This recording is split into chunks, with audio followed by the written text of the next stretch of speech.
Sydney हमले में मुलविस दहशतगर्द साजिद और नवीद का पासपोर्ट मंजर-ए-आम पर। साजिद अकरम का पासपोर्ट भारतीय सिफारतखाने ने 24 फरवरी 2022 को जारी किया। भारतीय सिफारतखाने को पहले दिन से हमलावर की भारतीय शनाख्त का इल्म था। जानबूझकर हकीकत छुपाई गई और मीडिया को इल्जाम तराशी के लिए इस्तेमाल किया गया। गुमराहकुन कोशिश, पाकिस्तान को आलमी सतह पर बदनाम करने की साजिश थी। गार्डियन के मुताबिक ऑस्ट्रेलिया ने 2020 में रॉ के 2 एहलकारों को मुल्क बदर किया था। इक़दाम जासूसों के गठजोड़ के खिलाफ उठाया गया। भारतीय एजेंट ऑस्ट्रेलिया में मुक़ीम भारतीयों की प्रोफाइलिंग में मसरूफ थे। माहिरीन के मुताबिक सिडनी हमले में दहशतगर्द रॉ से मुंसलिक हो सकते हैं।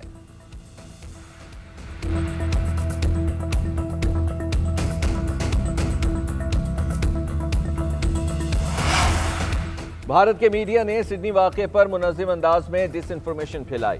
बगैर शवाहिद और सबूत पाकिस्तान के खिलाफ प्रोपेगेंडा किया। वाक़े के फौरी बाद भारतीय मीडिया और सोशल मीडिया ने पाकिस्तान को मुर्द इल्ज़ाम ठहराना शुरू कर दिया। मुस्तनद टीवी चैनल्स के इस मुहिम का हिस्सा बनने पर अफसोस हुआ। भारतीय मीडिया ने इदारती पॉलिसी का भी ख्याल नहीं किया। वज़ीर इत्तलात अताउल्लाह तारड़ ने गोदी मीडिया को आड़े हाथों ले लिया। कहते हैं इस बात की तस्दीक हो गई कि हमलावर का ताल्लुक भारत से है और हलाक मुलजिम भारत के पासपोर्ट पर सफर करता रहा है। सिडनी के बोंडाई बीच पर हमले में मुलविस नवीद अकरम पर फर्द जुर्म आयद। दहशतगर्दी समेत 59 इल्जामात आयद। ऑस्ट्रेलियाई मीडिया के मुताबिक नवीद अकरम पर 15 कत्ल और दर्जनों जराइम के इल्जामात लगाए गए। मुलजिम ने पुलिस को बयान देने से इनकार किया। बजरिया वीडियो लिंक अदालत में पेश किया जाएगा।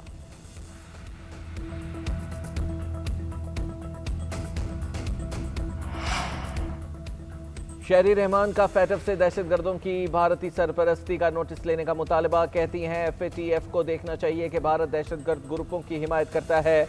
बोंडाई बीच हमले और भारत से मुमकिन ताल्लुकात पर शदीद तशवीश है। हमले को असल मकसद से हटाकर शनाख्ती सियासत का रंग देना गुमराहकुन है। वाक़े के बाद इस्लामोफोबिया समेत हर किस्म की नफरत गलत है। मासूम लोगों पर हमला चाहे बोंडाई में हो या गजा में नाकाबिले कबूल है। सिडनी के बोंडाई बीच पर हमले की तहकीकात जारी। ऑस्ट्रेलियाई वज़ीर आज़म एंथोनी अल्बानीज़ का कहना है हमले को रोकने की नाकामी के मुहर्रकात देख रहे हैं। इंटेलिजेंस और पुलिस के अंदर हकीकी मसाइल मौजूद थे। देख रहे हैं कि हमलावरों को बंदूकों तक रसाई और फिलिपीन का सफ़र करने की इजाज़त कैसे दी गई। वज़ीर आज़म ने सिडनी भर के डॉक्टर्स, नर्सेज और तिब्बी अमले का शुक्रिया भी अदा किया।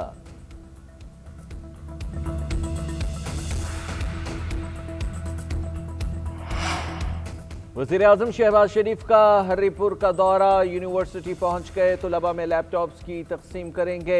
तकरीब की तैयारियां मुकम्मल। सिक्योरिटी के सख्त इंतजाम किए गए हैं।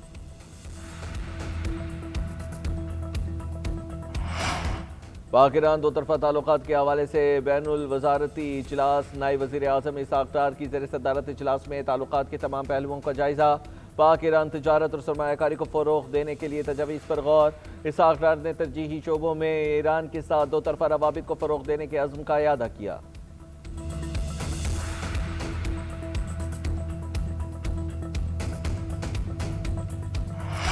वज़ीर आला सिंध की ज़ेर सदारत अहम इजलास। वर्ल्ड बैंक के तहत और नए मनसूबों का तफसीली जायजा। कंट्री डायरेक्टर वर्ल्ड बैंक की क़यादत में 10 रुकनी वफ़द की शिरकत। मुराद अली शाह ने कहा वर्ल्ड बैंक के साथ शराकतदारी सिंध के इस्लाहाती और बहाली एजेंडे में अहम हैसियत रखती है। सूबे के तरक्की और बहाली में बैनुल अक़वामी शराकतदारी कलीदी किरदार अदा करती है। सिंध हुकूमत कारोबारी माहौल में बेहतरी के लिए बेहतरीन अंदाज में काम कर रही है। हमें कराची शहर को बेहतरीन और तरक्की याफ्ती शहर बनाना है।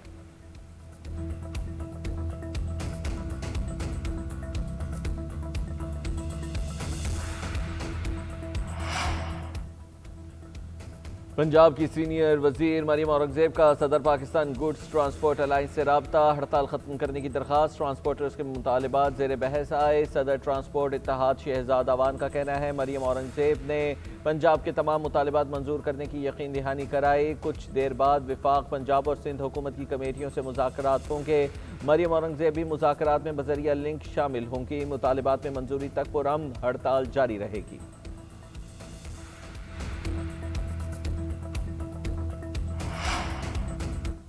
आगा रफ़ीउल्लाह की ज़ेर सदारत कौमी असम्बली की कायमा कमेटी बराए ओवरसीज़ पाकिस्तानीज़ का इजलास। बैरून मुल्क जाने वाले पाकिस्तानियों को ऑफलोड करने पर बहस।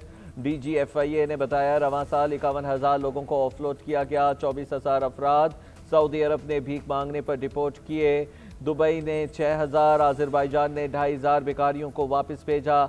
बदउनवानी में मुलविस 180 एहलकारों को नौकरी से बरतरफ किया जा चुका है। सोशल मीडिया पर बगैर तस्दीक रिपोर्ट से आवाम में खौफ और कन्फ्यूजन पैदा हुआ, जबकि लोग उम्रे के नाम पर यूरोप जाने की कोशिश कर रहे थे। ऑफ लोडिंग के बाइस हमारा पासपोर्ट रैंकिंग में 118 से 92 नंबर पर आया। MQM के कारकुन के कत्ल की मजम्मत, वजीर आला और IG सिंध से कातिलों की फौरी गिरफ्तारी का मुतालबा। फारूक सत्तार का कहना है हाजी शहजाद MQM का सरगर्म कारकुन था, भरे बाजार में फायरिंग करके कत्ल किया गया। साजिश के तहत मुत्तहिदा को दीवार से लगाया जा रहा है। सरजानी और मरीज जलसों के बायस मुखालिफिन डर रहे हैं। MQM रहनुमाओं की कारकुन हाजी शहजाद के घर नमाज जनाजा में शिरकत, अहले खाना से ताज़ियत की।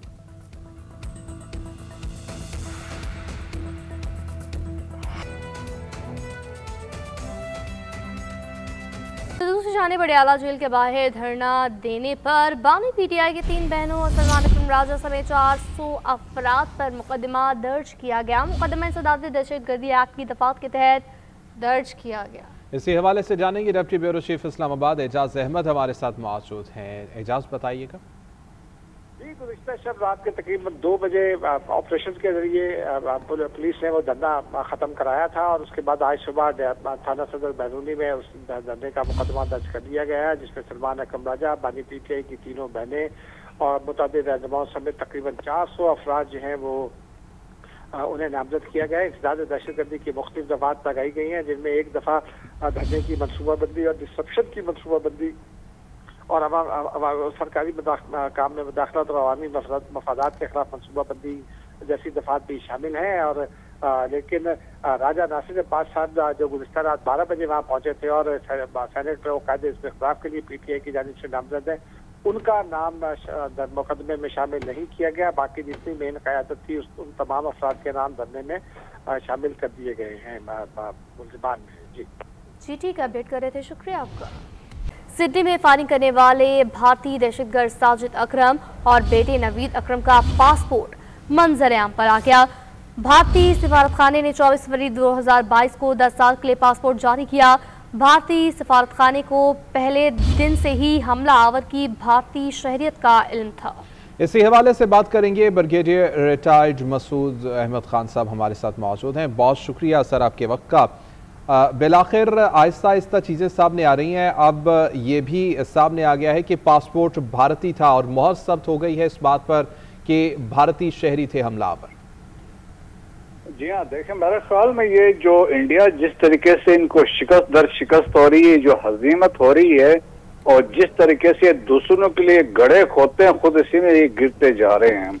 और जिस तरीके से इन्होंने हाइप क्रिएट की साजिद और उसमें नवीद पे, और फिर they tried their level best और इजराइल के साथ और अफगानिस्तान के मिल के कोशिश की कि पाकिस्तानी इसको एस्टेब्लिश करें।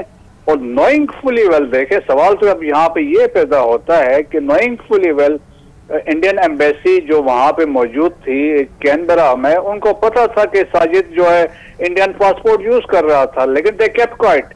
तो इसका मतलब था कि इनके जो अजाइम है, डिजाइन जो थे, वो मलाइन पाकिस्तान को करना था। और फिर अब आप देखें, मोस्ट इम्पोर्टेंटली जो पीछे से जो ताने बाने मिलेंगे वो रा के हैं, और रा और मोसाद का जॉइंट ऑपरेशन होगा, क्योंकि देखिए इसमें इजराइल का भी फायदा था और इंडिया का भी फायदा था। और इसमें पास में भी देखें 2024 में यहाँ ऑस्ट्रेलिया से 4 रा के ऑपरेटर्स जो यहाँ मौजूद थे, दे वर क्वाइटली डिपोर्टेड फ्रॉम ऑस्ट्रेलिया। उन पे उस वक्त इल्जामात जो थे कि वो वहाँ पे बैठ के एक तो जो लोकल पॉलिटिशियंस थे उनके साथ उनको ताल्लुक